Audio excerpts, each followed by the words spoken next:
अब बच्चों इस लेक्चर में हम सीखेंगे cash flow from operating activities.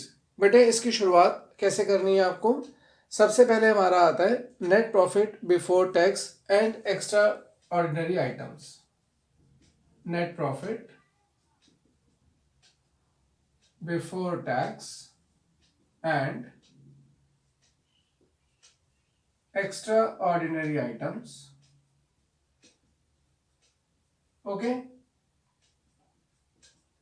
अब बेटे आपको यहाँ पे क्या ध्यान रखना है, जो उसका डिटेल परफॉर्मा है मैंने आपको अभी दिखाया था अपने लेक्चर के अंदर ही, कि वो परफॉर्मा आपको अच्छे से फॉलो करना है। और मेरी एक सलाह ये भी है आपको, आप अपनी बुक साथ साथ ओपन कर लीजिए, रेलिवेंट परफॉर्मा पे आ जाओ कैश फ्लो स्टेटमेंट के, ताकि आप आइटम्स को समझ भी सकें। मैं इस लेक्चर में क्या करूँगा, आपको आइटम्स के कॉन्सेप्ट सिखाऊंगा और फॉलो आप करते चलेंगे परफॉर्मा को अपनी बुक में, या जो मैंने अभी इनिशियली दिया था इस लेक्चर के शुरू होते समय, आप वहाँ से उसको देख सकते हैं। तो सलाह ये है, बुक खोल के रखिए, परफॉर्मा अपने हाथ में रखिए। मैं इस बोर्ड पे आपको आइटम्स के कॉन्सेप्ट समझाता जाऊंगा, परफॉर्मा आपके पास है, उसको हम फॉलो करेंगे। ओके, तो आइटम्स को समझना शुरू करते हैं। अब बेटे इसके बाद क्या है, adjustment for non cash and non operating items. Adjustment for non cash and non operating items. अब बच्चों इसमें आपको कुछ ऐड मिलेंगे आइटम्स, और कुछ बेटे आइटम्स आपको लेस मिलेंगी। तो अब हम पहले ऐड वाली आइटम समझते हैं। चलिए मैं सबसे पहले एग्जांपल के रूप में लूंगा डेप्रिसिएशन। बेटा डेप्रिसिएशन हमारा नॉन कैश एक्सपेंस है। अब मुझे ये समझाना है आपको कि हम ये ऐड करते क्यों है, इसके पीछे लॉजिक क्या है। ध्यान से समझना है इस चीज को। जैसे बेटे मैं एक उदाहरण के रूप में लेके चल रहा हूं, माना हमें 100 रुपए का प्रॉफिट हुआ, और चलो ये अज्यूम कर लो कि ये जो प्रॉफिट 100 रुपए का हुआ है ना, इसके कारण हमें 100 रुपए कैश आया। तो आप ये मान सकते हो this is generating cash for us, हमें 100 रुपए हमारी जेब में आए प्रॉफिट के रूप में। फिर बेटे मैंने यहां से 20 रुपए का एक डेप्रिसिएशन माइनस किया, तो हमारे प्रॉफिट्स कितने रिपोर्ट हुए, 80 के। अब बेटे ध्यान से समझो, हम किसकी तरफ जा रहे हैं, हमारा डेस्टिनेशन क्या है, कैश। तो बेटा अब अपने दिमाग में सोचो, कैश 100 रुपए आया या 80 रुपए। आपको जवाब आएगा सर 100 रुपए आया, और जबकि रिपोर्ट कितना हुआ है, 80।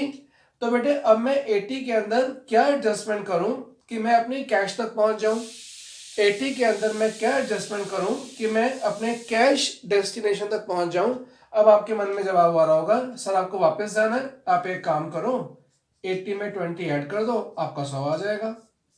तो हमने इससे क्या समझा कि हमें नॉन कैश एक्सपेंसेस को ऐड करना होता है। हमें ऐड क्यों करना होता है, ताकि हम किसकी तरफ चल सकें, टुवर्ड कैश। हम किस डेस्टिनेशन को पा सकें, कैश को। भाई सीधी सी बात है, आपने खर्चा माइनस किया, पैसा गया नहीं, तो उस खर्चे को ऐड बैक करो ना, ताकि आप कहाँ पहुंच जाओ, पैसे की तरफ। आपके पास पैसे आए, आपने खर्चा माइनस किया, आपका आंसर आ गया 80 रुपीज। आपने एक ऐसा खर्चा माइनस किया जिससे प्रॉफिट तो गिर गए पर पैसा नहीं गया, तो उसे हटा दो, उसे ऐड बैक कर दो, क्योंकि उससे पैसा नहीं गया। तो जैसे उसको हटाओगे, उसको ऐड बैक करोगे, तो कहाँ पहुंच जाओगे कि आपके पास एक्चुअल में कितने पैसे आए थे। समझे मेरी बात, कि आपने एक ऐसा खर्चा माइनस किया जिससे पैसे नहीं गए, प्रॉफिट गिर गया, पर पैसे तो ज्यादा आए थे ना। पैसे ज्यादा आए थे, खर्चा माइनस किया, पैसा नहीं गया, प्रॉफिट गिर गया, पैसे तो ज्यादा आए थे। इसलिए हम उसको ऐड बैक करते हैं, ताकि हम कहाँ पहुंच सकें कि हमारे पास एक्चुअल में कितना पैसा आया। तो बेटा यही एक कारण है कि हम नॉन कैश एक्सपेंसेस को ऐड करते हैं। तो हमारा डेप्रिसिएशन मेरे बच्चों यहाँ पे ऐड हो जाएगा, राइट। उसके बाद बेटे आप क्या समझेंगे, गुडविल, पेटेंट्स, ट्रेडमार्क, एमोटाइज। अगर आप फॉर्मेट देखेंगे बेटा, तो नेक्स्ट में यहाँ पे क्या लिख रहा हूं आपके लिए, goodwill, patents and trademarks, amortized. Same concept है बेटा, नॉन कैश एक्सपेंस है, एड बैक कर देंगे। अब बेटे नेक्स्ट लाइन आइटम हम समझेंगे interest on borrowings and debenture. मैं यहाँ पे एग्जांपल के रूप में लेके चल रहा हूँ। लेट्स से हमारे पास इंटरेस्ट ऑन डिबेंचर है 10,000 रुपए। अब इसकी सहायता से हम अपना कॉन्सेप्ट क्लियर करेंगे नॉन ऑपरेटिंग आइटम्स का। तो let us focus on interest on borrowing and debenture. उदाहरण के लिए इंटरेस्ट ऑन डिबेंचर। बेटा सीधी सी बात है, इंटरेस्ट ऑन डिबेंचर आप कहाँ पे माइनस करते हो? As a part of financing activity. भाई इंटरेस्ट ऑन डिबेंचर कहाँ जाता है? जब हम फाइनेंसिंग एक्टिविटी पढ़ेंगे वहां इसको माइनस करेंगे, पहली बात। और दूसरी बात बेटे, आपने यहाँ पर क्या यूज कर रहे हो? Net profit, right? तो बेटे ध्यान से सुनो, जब आपने यहाँ पर नेट प्रॉफिट लिखा तो ये इंटरेस्ट एक खर्चे के रूप में, एक एक्सपेंस के रूप में यहाँ पे तो माइनस हुआ होगा ना। दो बातें समझाई, एक तो उसको कहाँ जाके माइनस होना है? फाइनेंसिंग में। और दूसरी बात, ये नेट प्रॉफिट में ऑलरेडी माइनस हो चुका है खर्चों के रूप में, इसीलिए इसको हम यहाँ पे क्या कर देते हैं? वापस से एड बैक। तो बेटा आपको समझ में आया कि इसको मुझे कहाँ करना है? माइनस फाइनेंसिंग में। यहाँ ऑलरेडी एक बार माइनस हो चुका है, इसीलिए मैं इसको यहाँ पे एड बैक कर रहा हूँ। और हमारे लाइन आइटम किस रूप में आ गई? Interest on borrowings and debentures. जो भी अमाउंट होगा बेटे वो आपका आ जाएगा। अब बेटे आगे चलते हैं।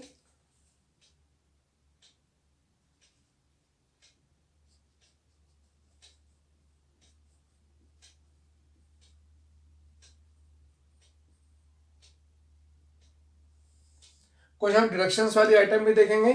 और यहाँ बेटे हमने क्या देखा था अभी? Items to be added. कुछ हम एडिशन सीख रहे हैं, कुछ माइनस करना सीखेंगे हम, ठीक है। एक हमने क्या सीखना शुरू किया था? Items to be added. अब हम थोड़ा थोड़ा इनको भी टेकअप करेंगे, ओके। अब बेटे अगला पॉइंट मैं क्या लूंगा? बहुत simple, items to be deducted में आप देखिएगा, आपको बेटा एक दिया हुआ है इंटरेस्ट इनकम, फिर बेटे आपको एक दिया होगा डिविडेंड इनकम, देन मेरे बच्चों आपको दिया हुआ बेटा रेंटल इनकम, राइट। हमने काफी कुछ समझ लिया है। अब हमारा सारा फोकस बेटा इन पे रहेगा कि आप इनको माइनस क्यों कर रहे हैं। बेटा बहुत सिंपल सा कॉन्सेप्ट है और बहुत ध्यान सुनना। Interest income, dividend income, rental income बहुत सिंपल है बेटा। ये तीनों इनकम कहाँ मिलेंगी आपको? ये आपको तीनों मिलेंगी इन्वेस्टिंग में। आप इंटरेस्ट कमा रहे हैं क्योंकि आपने कहीं इन्वेस्टमेंट किया, आप डिविडेंड कमा रहे हैं, इन्वेस्टमेंट किया, रेंटल्स आपको आ रहे हैं। तो बेटा ये तीनों इनकम कहाँ मिलेंगी आपको? इन्वेस्टिंग के अंदर। अब क्योंकि इन तीनों इनकम को इन्वेस्टिंग में ऐड होना है, पहली बात समझो, इन्वेस्टिंग में इन तीनों को ऐड होना है ना। और बेटा ये तीनों इनकम नेट प्रॉफिट में भी एडिड है, इसीलिए इनको हम यहां से इनको हटा रहे हैं, माइनस कर रहे हैं। तो बेटा यहां तक क्लियर हुआ कि यहाँ पे इन तीनों को आप क्या करेंगे? माइनस। इन तीनों को कहाँ दिखाना है? इन्वेस्टिंग में ऐड करोगे, और ये तीनों ऑलरेडी यहाँ पर भी एडेड है, इसलिए इन तीनों को हमने यहाँ से क्या कर दिया भाई? Minus, okay. अब बेटे ध्यान से देखिएगा, अगर आपको कुछ आइटम्स का ध्यान रखना है बेटा, विशेषकर जैसे कि आपको दिया होता है loss on sale of fixed assets. माना बेटे आपको दिया होता है loss on sale of fixed assets. इसको आप कैसे अपने ध्यान में रखोगे बेटे? अगर बच्चों आपको लॉस दिया हुआ है तो प्लस कीजिएगा, अगर बेटा आपको gain on sale of fixed asset दिया हुआ है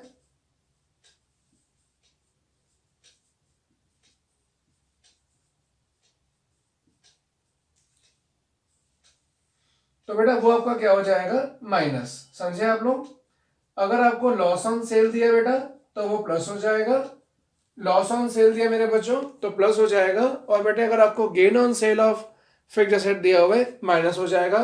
आई होप बेटा ये भी आपको क्लियर हुआ कि भाई loss plus gain minus, it is a way of keeping it in your mind.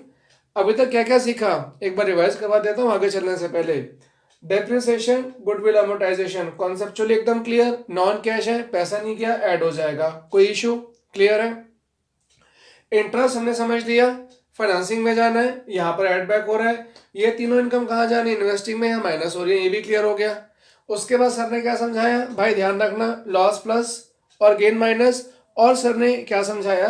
अगर बेटा आपको इंक्रीज इन प्रोविजन दिया हुआ है, इंक्रीज इन प्रोविजन दिया मेरे बच्चों फॉर डाउटफुल डेट्स, तो बेटा ये प्लस होगा। और बच्चों decrease in provision for doubtful debt दिया हुआ है तो ये माइनस होगा। Decrease in provision for doubtful debts दिया है मेरे बच्चों, तो ये बेटे आपका सब्ट्रैक्ट होगा। तो ये भी समझ गए कि इंक्रीज इन प्रोविजन है तो प्लस और बेटा डिक्रीज इन प्रोविजन है तो माइनस। यहां तक क्लियर हो बेटा आपको? Increase in provision for doubtful debts plus and decrease in provision for doubtful debts minus. अब बेटा इसके अलावा कभी कभार आपको राइटिंग ऑफ अंडरराइटिंग कमीशन भी दिया होता है, वो भी आप यहाँ पे ऐड करेंगे।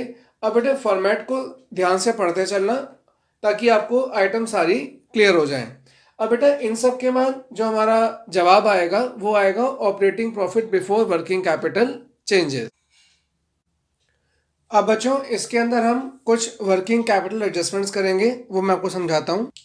बेटा इसमें आपको क्या ध्यान रखना है, आपको इसमें क्या ऐड करना है, डिक्रीज इन करंट एसेट्स, और क्या ऐड करना है आपको, इंक्रीज इन करंट लायबिलिटीज। बहुत सिंपल सी बातें हैं, ध्यान रखिएगा। अगर आपकी करंट एसेट कम हो रही है, जैसे एग्जांपल के तौर पे माना आपका स्टॉक कम हो रहा है, तो अगर आपका स्टॉक कम हो रहा है that is simply decrease in current asset, तो बेटे वो आपका ऐड होगा।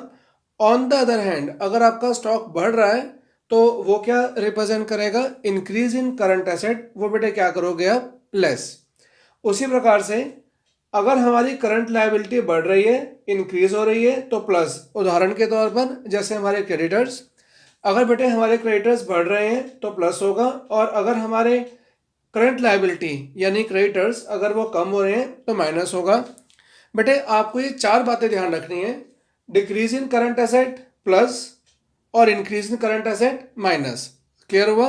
अगर डिक्रीज हो रही है तो प्लस, इंक्रीज हो रही है करंट एसेट तो माइनस।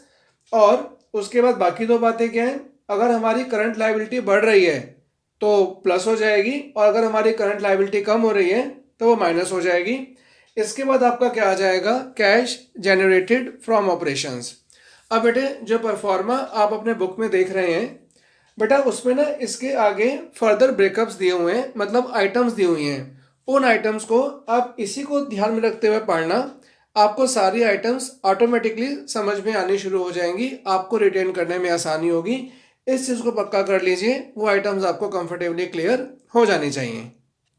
इसके बाद बेटे आप क्या माइनस करेंगे, लेस इनकम टैक्स पेड, जो भी आपने पे किया पैसा गया वो यहाँ माइनस हो जाएगा। और अगला जो फिगर आएगा हमारा वो क्या आएगा बेटा, cash flow before extra ordinary item, यानी इसको माइनस करने के बाद जो जवाब आएगा वो जवाब क्या होगा, cash flow before extra ordinary items. Okay, यहाँ तक क्लियर हुआ बेटा, cash flow before extra ordinary items. उसके बाद बच्चों अब आपका एक्स्ट्रा ऑर्डिनरी आइटम्स आ जाएगा, and finally we will reach our answer, cash flow from या फिर यूज्ड इन ऑपरेटिंग एक्टिविटीज। अगर बेटा ये प्लस में आ रहा है तो ये कैश फ्लो फ्रॉम होता है, मतलब हमारे पास पैसे आए। अगर ये नेगेटिव फिगर आती है आपकी तो बेटा ये क्या हो जाता है, cash flow used in operating activities.